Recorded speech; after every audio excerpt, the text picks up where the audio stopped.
جی ہاں، welcome back after the break. اور چونکہ کم وقت رہ گیا افطاری میں تو میں نے کہا جی ہاتھ دھو لیے جائیں. اور لائف بوائے نے ابھی لانچ کیا ہے یہ نیا صابن, سو ہم نے کہا یہ ضرور ٹرائی کرنا چاہیے. اور خوشبو بھی بڑی زبردست ہے اور صفائی بھی بہت اچھی ہے. سو یہ نیا صابن کل میں نے یہ کہہ دیا تھا کہ بھائی اس کو جو ہے وہ لانچ کر دیں. مزیدار خوشبو ہے, نیا چہرہ ہے, نئی لک ہے. سو آپ لوگ بھی ٹرائی کیجیے گا, آپ لوگوں کو بھی بہت اچھا لگے گا. اور بچپنے سے ہی ہم سبھی لائف بوائے یوز کرتے ہوئے آ رہے ہیں اور ہمیں علم ہے اچھی طرح سے اس کے بارے میں. اور علماء کرام سے چونکہ بات چیت چل رہی تھی آج انوائرمنٹ کے حوالے سے, پر اس سے پہلے میں شکریہ ادا کرنا چاہتا ہوں حافظ سویٹس کا. حافظ سویٹس 1975 سے بھروسے مند نام ہے جہاں ٹریڈیشن, کوالٹی, کنسسٹنسی ہر جنریشن کے لیے پسندیدہ ہے. وائڈ رینج آف پروڈکٹس ہیں, ہر قسم کی سویٹس, بیکری آئٹمز اور اسنیکس موجود ہیں.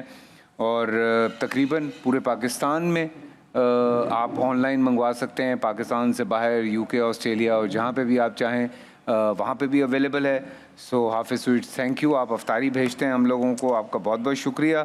اور ریوائیو کے بارے میں یہ کہنا چاہوں گا کہ اکثر ہم شکایت کرتے ہیں کہ میٹھی ڈرنکس ہم پی لیتے ہیں جو فوراً میٹھا ٹیسٹ دیتی ہیں. اچھا تو بہت لگتا ہے, شوگر بھی زیادہ ہوتی ہے, انسولین بھی شوٹ مارتی ہے, لیکن وہ ہائیڈریشن نہیں مل پاتی ہمیں اس سے. تو ریوائیو نے رمضان میں اسپیشلی یہ جو ایک اسپیشل پیک ہے 1 لیٹر کا یہ بھیجا ہے جی سب کے لیے. اور اس سے ہائیڈریشن بھی ہے اور اس میں 2 بڑے زبردست فلیورز ہیں. لیچی فلیور آتا ہے اور اس کے ساتھ ساتھ جو ہے وہ لیمن اور لیچی فلیور ہے. کیا بات ہے جی, بالکل آپ لوگ ٹرائی کیجیے گا. حضرت بلال صاحب آج کے دن کے حوالے سے ذرا سا ریپ اپ کرتے ہیں تو آپ پلیز. بسم اللہ والصلاۃ والسلام علی رسول اللہ. اما بعد, فیصل بھائی حدیث میں آتا ہے رسول اکرم صلی اللہ علیہ وسلم ایک مرتبہ مسجد میں تشریف فرما تھے. جا عرابیون, ایک عرابی آیا اور مسجد کے سائڈ پہ جو عیدگاہ کی جگہ تھی تو وہاں اپنی حاجت پوری کرنے لگا.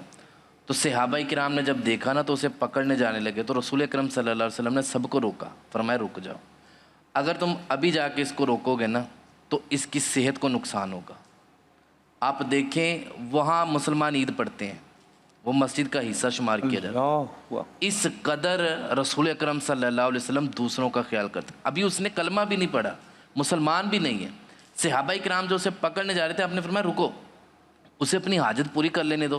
جب اس نے اپنی حاجت پوری کر لی تو آپ نے وہ صحابہ جو اسے پکڑنے گئے تھے انہی کو کہا ایک پانی کا برتن لے کے آؤ اور لا کے اس کے اوپر بہا دو. پھر اس بندے کو آپ نے بلایا, عرابی کو بلایا اور پیار سے سمجھایا کہ اللہ کے بندے یہ اللہ کے گھر ہیں, یہ عبادت کے لیے ہیں, یہ ایسا کرنے کے لیے نہیں ہے.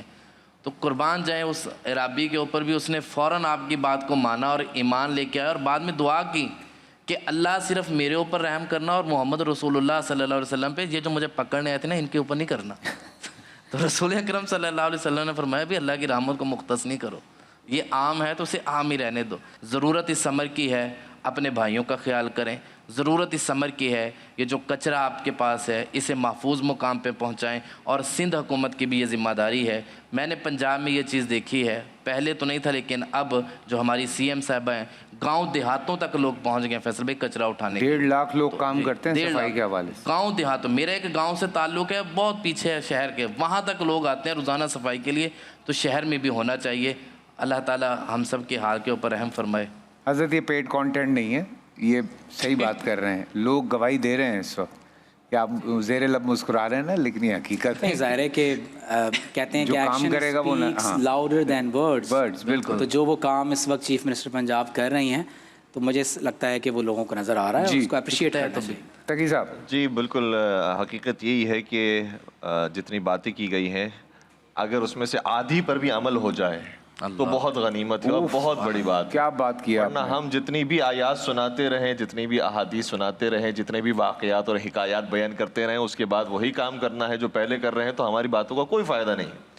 تو حضور نے یہی کام کیا ہے کہ 40 سال تک اپنا عمل پیش کیا ہے جس کے بعد دنیا گواہی دیتی تھی کہ آپ صادق اور امین ہیں. سبحان اللہ. آپ نے اس وقت کچھ نہیں بیان فرمایا تھا, صرف عمل پیش کیا تھا. تو آپ کا بھی ایسا عمل ہو کہ دنیا کہے کہ یہ تو پاکستان سنگاپور سے آگے نکل گیا ہے, یہ تو سوئٹزرلینڈ سے آگے نکل گیا, تو پھر بات بنے گی. ورنہ تو پھر ہماری تقریروں سے, خطبوں سے کوئی خاص فرق نہیں پیدا ہونے والا. وہ ابھی ہنس رہے ہیں اس بات پہ. سنگاپور میں آپ سے عرض کروں کہ دنیا کے جو میں نے وزٹ ابھی تک کیا ہے، سنگاپور دنیا کے یعنی بہت نفیس ترین، خوبصورت ترین اور بہت صاف ترین ملکوں میں سے ہے.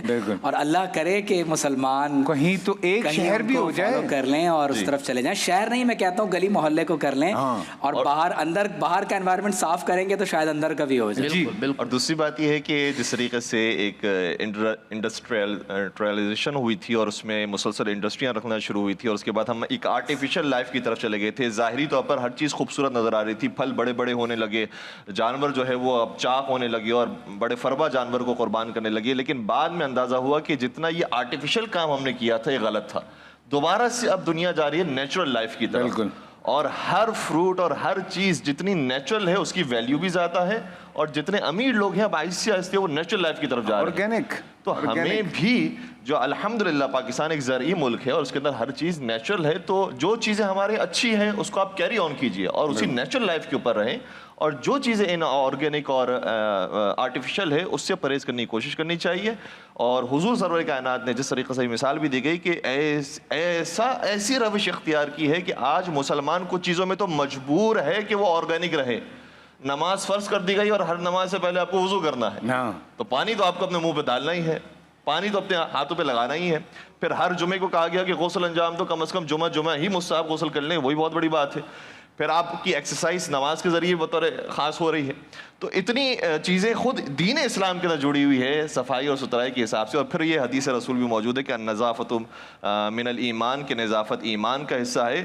تو جب ہم کوئی کچرا اٹھا رہے ہیں اور صحیح جگہ پر ڈال رہے ہیں تو یہ نہ سمجھے کہ ہم نے اپنی صرف دنیا بچائی ہے، یہ سمجھے کہ ہم نے آخرت بھی اپنی آباد کر لی. سبحان اللہ. فیصل بھائی آپ نے آج پروگرام کیا نا، میں گزارش کروں گا کہ آن ٹی وی کی ٹرانسمیشن جتنے لوگ دیکھ رہے ہیں ایک ایک درخت اور پودا لگائیں اور اس کی ایک ویڈیو جو ہے نا یہاں آن ٹی وی والوں کو. جی کیا خوبصورت بات کر دی آپ نے. آپ لوگوں کا بہت بہت شکریہ. ہم جا رہے بریک پہ اور اذان مغرب کے ساتھ واپس لوٹتے ہیں.